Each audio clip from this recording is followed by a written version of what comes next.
Kawasan Jalan Kemang Raya, Jakarta Selatan yang sempat terendam banjir sejak Kamis sore kemarin belum sepenuhnya surut. Genangan air kini masih merendam 2 basement parkir kendaraan dari 2 gedung.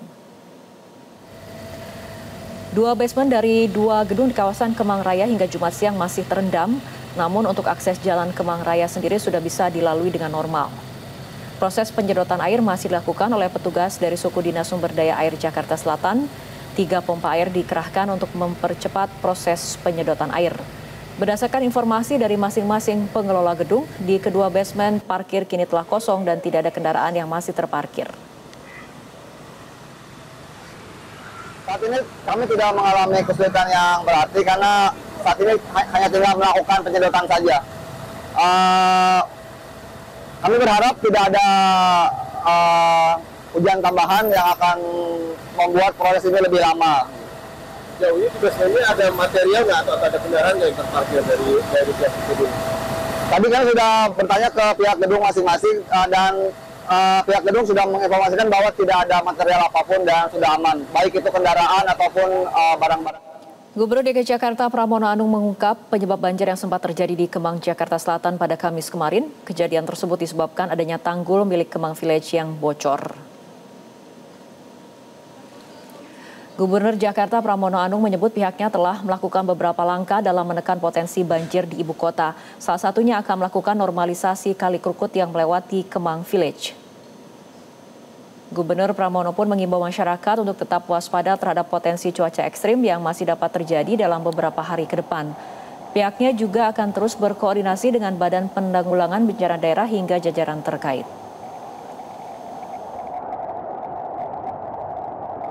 Kemang Raya kemarin terjadi banjir yang begitu, memang ada patahan, ada tanggul yang dimiliki oleh Kemang Village yang retak dan kemudian bocor dan kemudian menyebabkan air Kali Krukut itu meluap. Maka dengan demikian saya sudah minta untuk segera ini ditangani. Untuk ke depan, pemerintah DKI Jakarta tetap akan melakukan normalisasi Sungai Ciliwung. Penloknya sudah saya tanda tangani dan juga normalisasi Kali Krukut yang melewati Kemang Village. Usai menelan 2 korban jiwa, Pemprov Jakarta akan melakukan penopingan atau pemangkasan pohon setiap hari selama musim hujan dan cuaca ekstrim. Pemprov Jakarta akan bertanggung jawab atas kerugian dampak insiden pohon tumbang yang terjadi dalam sepekan terakhir.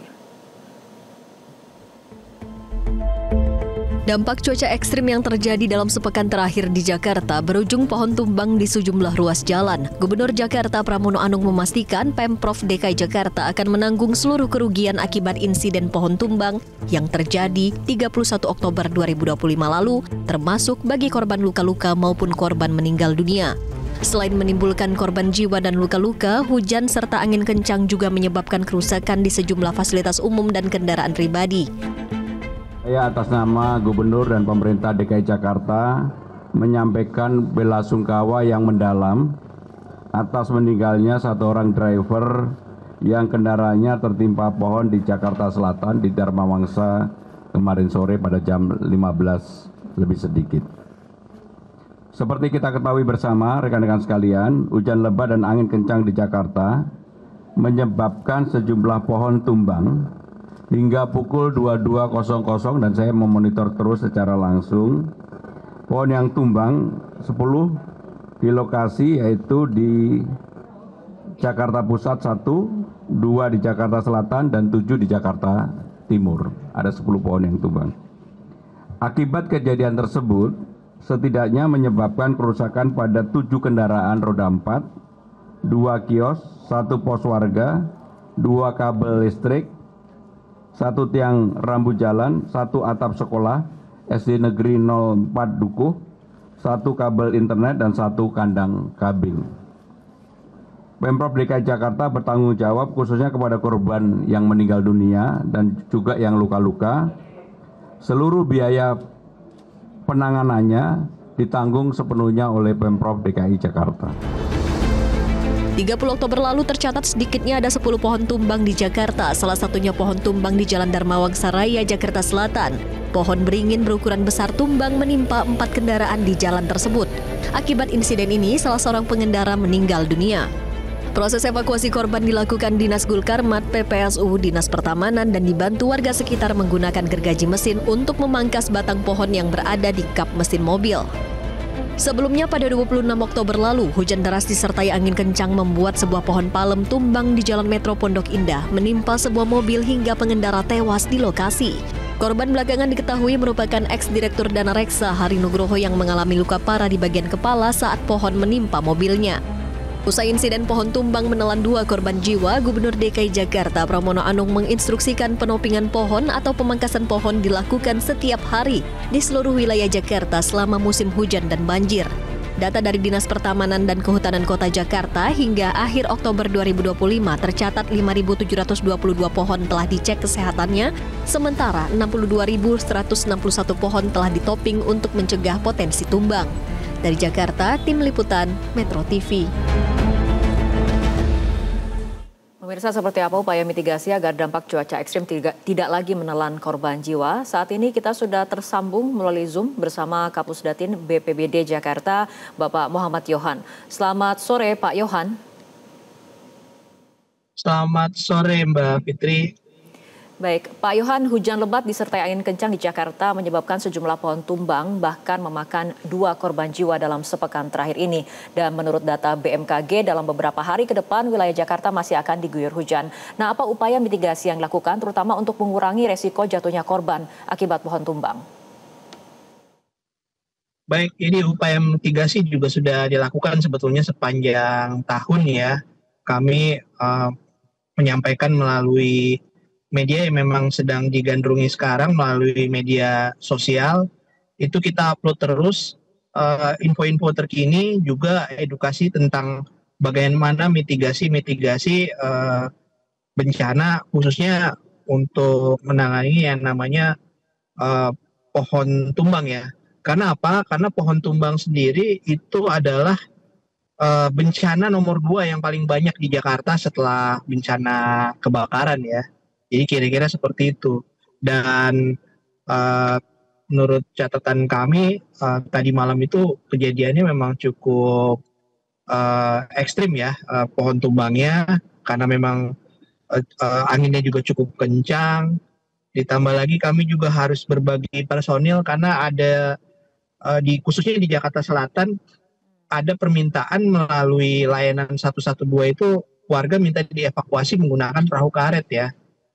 Jadi itu yang kami lakukan. Salah satunya di daerah Kemang itu ada permohonan dari warga itu di lapangan Pedal King ya. Ada sekitar 20 orang yang terjebak di sana.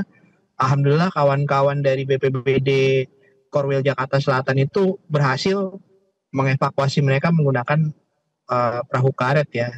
Jadi semalam itu bukan hanya pohon tumbang tapi memang ada genangan yang titik genangannya itu mencapai 58 RT ya. Sampai saat ini alhamdulillah sudah surut semua. Oke. Baik, artinya wilayah Jakarta ini menghadapi selain pohon tumbang juga ada potensi banjir seperti itu ya Pak Yohan. Tapi mengenai pohon tumbang sendiri, sebetulnya apakah dari Pemprov Jakarta sudah memiliki mapping ataupun identifikasi soal pohon-pohon yang berpotensi tumbang? Pengetahuan saya, rekan-rekan di Disdamhut itu memang sudah mengasesmen ya pohon-pohon yang ada di Jakarta itu, karena Jakarta itu peninggalan dari Batavia ya, Batavia VOC itu mereka merancang Jakarta itu dengan banyak sekali pohon-pohon di sepanjang jalan-jalan protokol ya, untuk membuat supaya jalannya itu menjadi rimbun atau teduh gitu. Itu sudah dilakukan dari ratusan tahun lalu. Namun demikian itu juga menyisakan potensi bencana ya, di mana pohon-pohon itu tua. Itu harus kita rajin-rajin cek bagaimana kondisi kekuatannya, kemudian apakah harus ditoping, apakah memang sudah tidak bisa dipertahankan, harus ditumbangkan gitu. Itu betul-betul mereka lakukan ya kawan-kawan dari Disdamhut. Bahkan di media sosial kami monitor juga kawan-kawan di Disdamhut itu sudah melakukan assessment ya, ada di salah satu postingan mereka itu beberapa hari yang lalu melakukan assessment terhadap pohon-pohon tersebut di Jalan Metro Pondok Indah ya, pohon-pohon pinang terutama fokusnya yang mereka assessment pada postingan itu gitu. Tapi saya yakin yang lain juga mereka sudah sudah lakukan asesmen ya, dan juga penanganan dan mitigasi pohon dari resiko atau potensi tumbang ya, ini juga dilakukan secara berjenjang. Kebetulan saya pernah jadi lurah di wilayah Cipete Utara, jadi saya itu tahu pengerahan PPSU ya untuk menangani secara segera itu pohon ya. Pohon itu apa ada laporan warga itu harus ditoping atau memang sudah sangat berisiko untuk ditebang. Kami lakukan secara berjenjang, dan apabila dari kelurahan tidak sanggup, kita teruskan ke dinas Tamhut ya. Ini kira-kira seperti itu. Baik, Pak Yohan, ini juga sebagai bagian dari sosialisasi dan juga edukasi, artinya daerah mana saja yang sebetulnya terpantau memiliki resiko bencana yang cukup tinggi, terutama mungkin di kawasan-kawasan yang padat pepohonan? Baik, tentunya di wilayah-wilayah Jakarta ini cenderung merata ya, karena memang sebaran vegetasi pohon-pohon tua dan tinggi itu juga cukup banyak ya, terutama di jalan-jalan protokol ya, hampir di semua wilayah Jakarta, terutama di kawasan Menteng itu juga cukup riskan juga ya. Di kawasan Menteng itu banyak pohon-pohon tua karena memang arsitektur landscape-nya itu seperti itu dikembangkannya ya, dan kita teruskan, kita preservasi gitu. Dan untuk menebang pohon juga, walaupun warga request untuk ditebang, itu juga harus kita assessment ya, nggak bisa langsung kita kerjakan tebang gitu, karena memang pohon itu kan merupakan pelindung ya, pori-pori nih yang memang kita lagi mengejar target ruang terbuka hijau yang sampai saat ini baru sampai 12%. Salah satu komponen pendukungnya itu adalah pohon. Jadi betul-betul memang harus dipertimbangkan bagaimana treatment terhadap pohon-pohon tersebut ya. Yang tadi saya sudah sebutkan berjenjang dari tingkat kelurahan dengan PPSU-nya. Kalau memang tidak sanggup atau memang bukan wewenangnya, nanti naik ke tingkat kecamatan. Di kecamatan kan ada satpol dari Distamhut ya, yang beserta pasukan hijau itu bisa melakukan penopingan hingga penebangan gitu. Jika memang tidak sanggup juga, nanti bisa berjenjang lagi naik ke suku dinas di tingkat kota, atau bahkan didatangkan alat-alat dan tim dari provinsi untuk penebangan ya. Kira-kira seperti itu. Baik, Pak Yohan, kita harapkan ada memang upaya mitigasi yang dilakukan, terutama untuk mengurangi resiko jatuhnya korban akibat pohon tumbang ini. Terima kasih Pak Muhammad Yohan telah berbincang bersama kami sore hari ini di Metro Hari Ini.